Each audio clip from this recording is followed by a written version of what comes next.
Thank you. I'm going to give you all 3 seconds to pick out which one of those kids is me.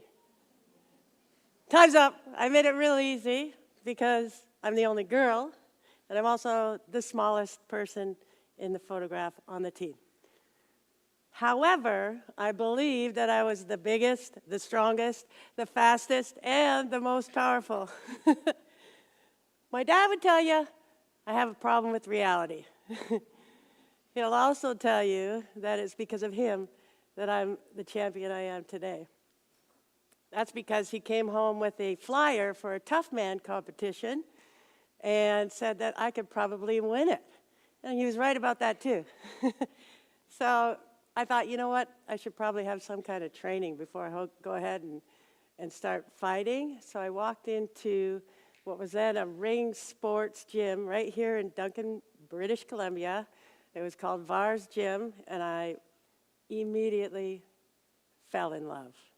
And I knew that this was where my heart was. I knew that this was where my passion was.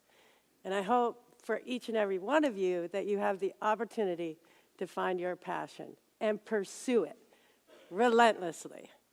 So Rick Atkinson, who was the coach there at the time, took the Tough Man Contest idea and threw it away. And we began working on an amateur career in boxing. And it was fantastic. Unfortunately, it took me outside of the confines of Vancouver Island, and I needed to explore other coaching. He introduced me to an incredible fellow by the name of Pete Estabrooks, a.k.a. Old Man Pete, who was like the Mickey of my boxing career. And Old Man Pete believed that I was the best thing since sliced bread. We went along and won, I think, 3 national titles together. And unfortunately, he also got a little bit tired and wasn't really able to make his way up into the ring on the stairs.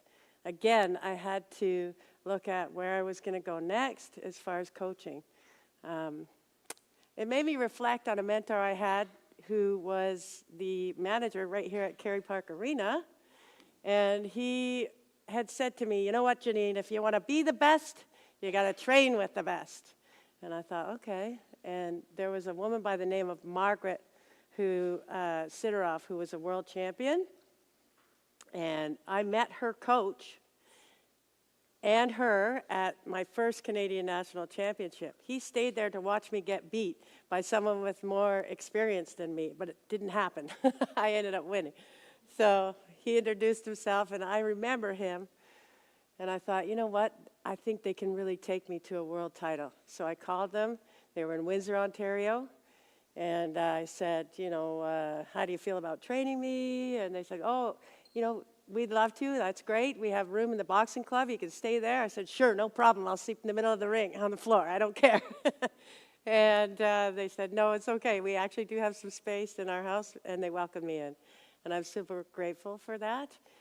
So away I went to Windsor, Ontario, where I knew 2 people. And the only thing I knew about those 2 people was they had what it takes to get me to the top. And I'm sure some of you can relate to what it's like to have to travel a far way from home. I had a lot of friends and a lot of family in Duncan and in this area that believed in me, and I didn't want to have to leave. I was homesick a lot of the time, but I wasn't going to let it get in the way of what I needed to do. And so away we went. Margaret won her first world title as a professional after having only 4 professional bouts, or actually it was her 4th bout. On my 4th bout, I was fighting for my first world title as well. So I was following in the footsteps of my idol, which really felt great, and I was successful. I won my first world title in 2002. It was the greatest moment of my life, I thought. What I didn't know was going to happen is that it was going to send me into a bit of a downward spiral because I had reached that level so quickly, and I really, you know, after the celebration was over, I didn't really, I felt this emptiness. I didn't know where I was going to go to next, and I reevaluated my goals, and I decided I wanted to be unified champion of the world and really just exceed my own original goal.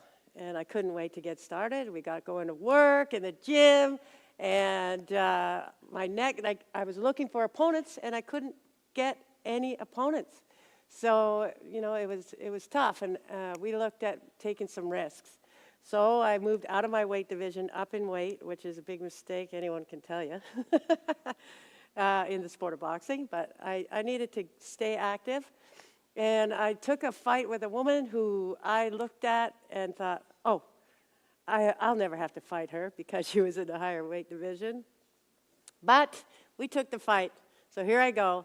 I remember saying, God bless me, as I was heading into the fight. But I felt like I had what it takes. And so away it went, and here's a clip from that fight. I ended up losing. A split decision. It was pretty close. I was pretty heartbroken over it, but again, I took a risk. It was out of my weight division, so pick up the pieces and move on.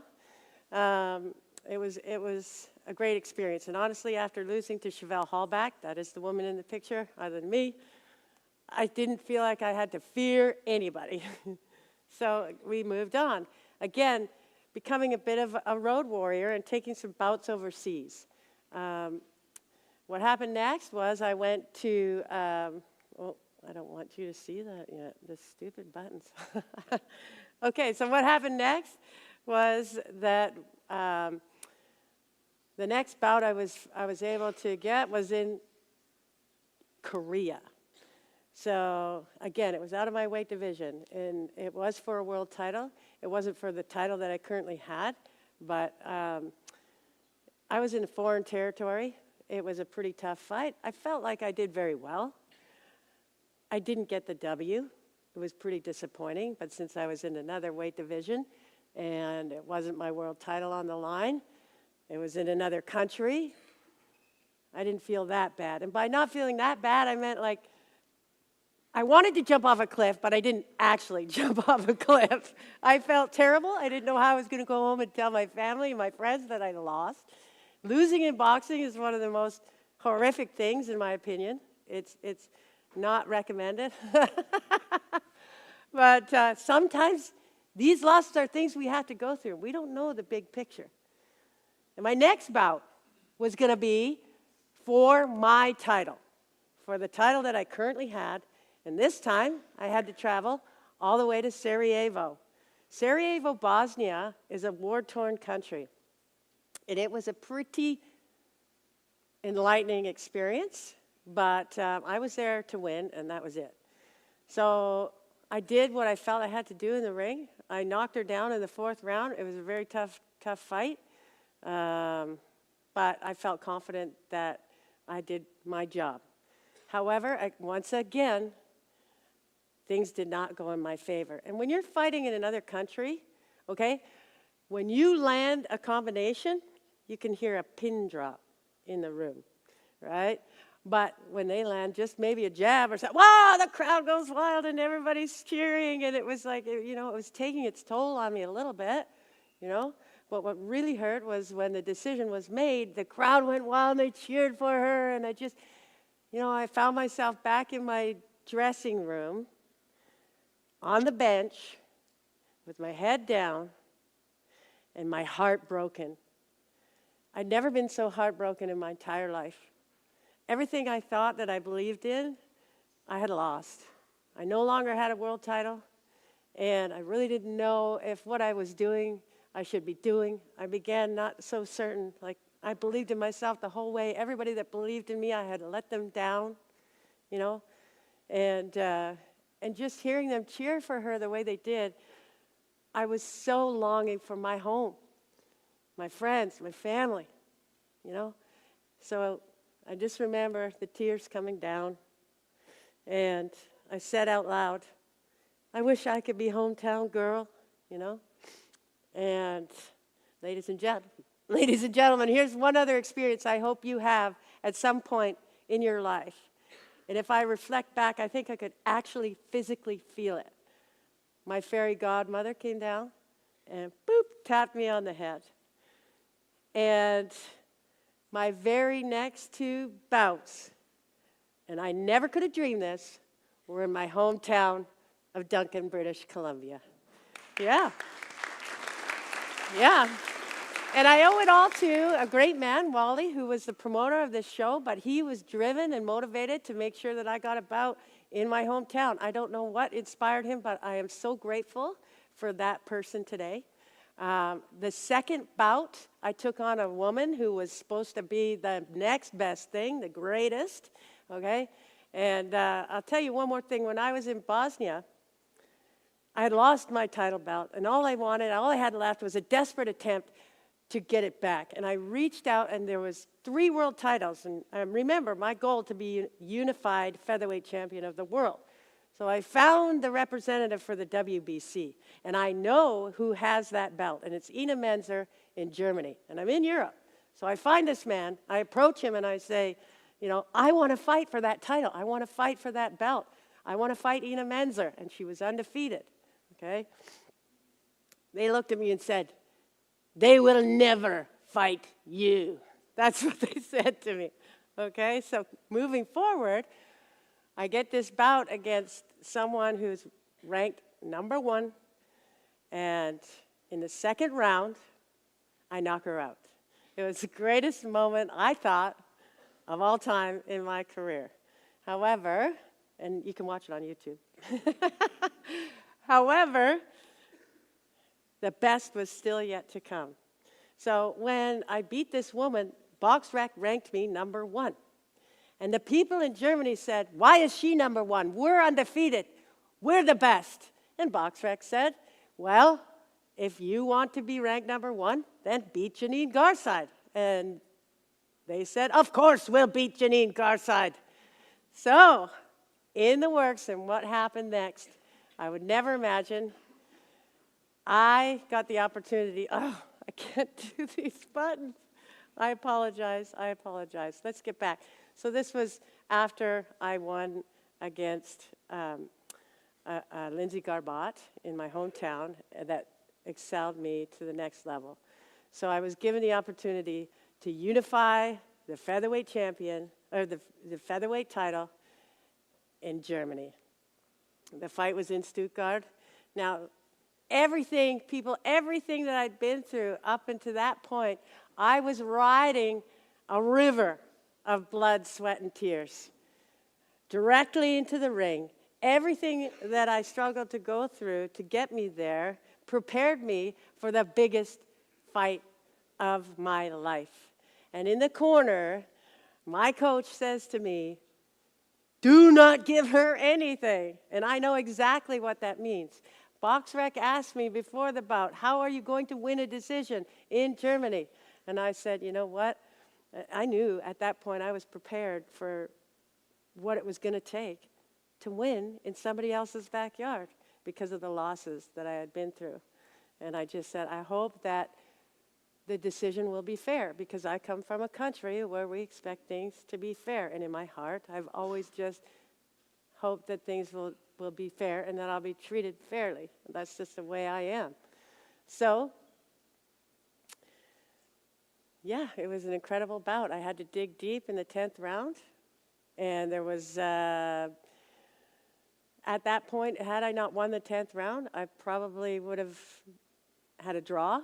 But I dug really deep and dropped her in the 10th round, which ended up making that round in my favor. And the decision was very close. But I got the W in Germany. Here is a clip of the bout against Ina Menzer. And then here's me with the titles.